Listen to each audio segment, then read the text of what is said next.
This video is brought to you by the lovely sponsors below. Thank you so much for your support. With the assassin out of the way, let's move on, shall we?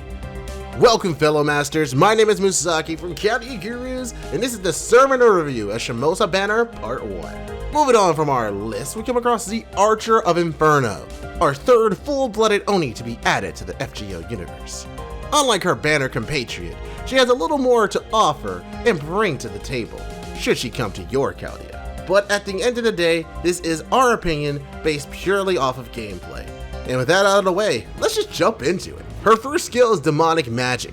You'd recognize this from Shuten and Ibaraki Doji, though with a little weaker scaling. If you use Shuten or Ibaraki, you'll have an easy time fitting this skill into your playstyle.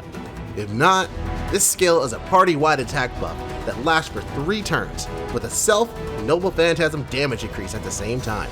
A little bit of support with some selfishness mixed in. A very good start. Her second skill is Knowledge of Chaotic Battle, a star weight increase that lasts 3 turns and increases their star generation at the same time. This is where the first of few problems start to creep in. With the scaling these have, on paper, it would be fantastic, especially since archers have a high star weight already. This just guarantees those stars go to her as well as any she generates. Any she would generate if she didn't have a saber deck of Buster Arts Quick.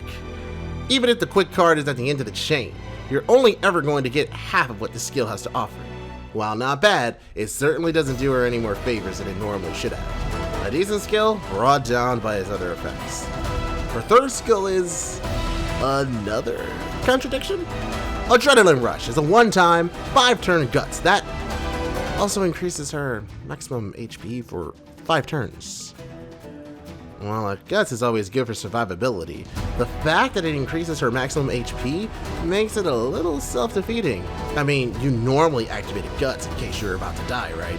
While not too big of a deal and not quite as bad as her second skill, this does have the problem of not adding to her overall kit in a major way. Her Noble Phantasm is proof in the pudding, so to speak, a missed opportunity. A Buster Noble Phantasm that hits 1 time, and after damage, it applies a 500 damage burn. The Overcharge is where her kit's loss potential comes out. It applies a special debuff, Spread of Fire, which increases burn damage from 100 to 500%. This is such a good debuff! If her Noble Phantasm wasn't the only way to apply her burn. Wasted potential, as her third skill could have applied a burn on an attack. While not a bad overall kit in Noble Phantasm, it certainly has its flaws and missed potential.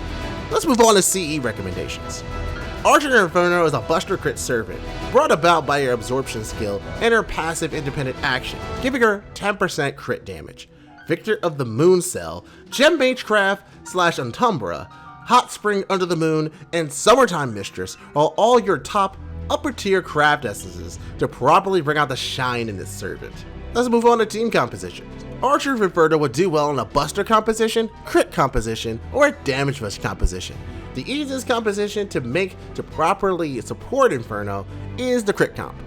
Using Inferno as our primary DPS, we'll pair her with Caesar, Hans, Cursed Arm, Shakespeare, and a support Waver or Merlin. Caesar has an attack up, crit up, and Noble Phantasm up that all benefit Inferno, while Hans has the other buffs you need, a defense up, heal, and star regeneration. He also has a crit damage and attack up to pair with Caesar that will make her hit really hard. Cursed Arm and Shakespeare are your backups, with Cursed Arm being your backup crit generator and secondary DPS, and Willie Shakes being your support. Waver and Merlin are self-explanatory in their compositions. With all that said, Archer of Inferno is a solid Archer class servant that only stumbles a little bit. However, despite that, she will not fail to get the job done, just like any good housewife or husband should strive for. As such, she's above Assassin of Paradiso, but lower tier in overall banner. Our other servants are much more than simple assassins and archers after all. Definitely let me know what you think in the comments down below, and as usual, don't forget to ring the bell, hit subscribe if you like more, and like the video.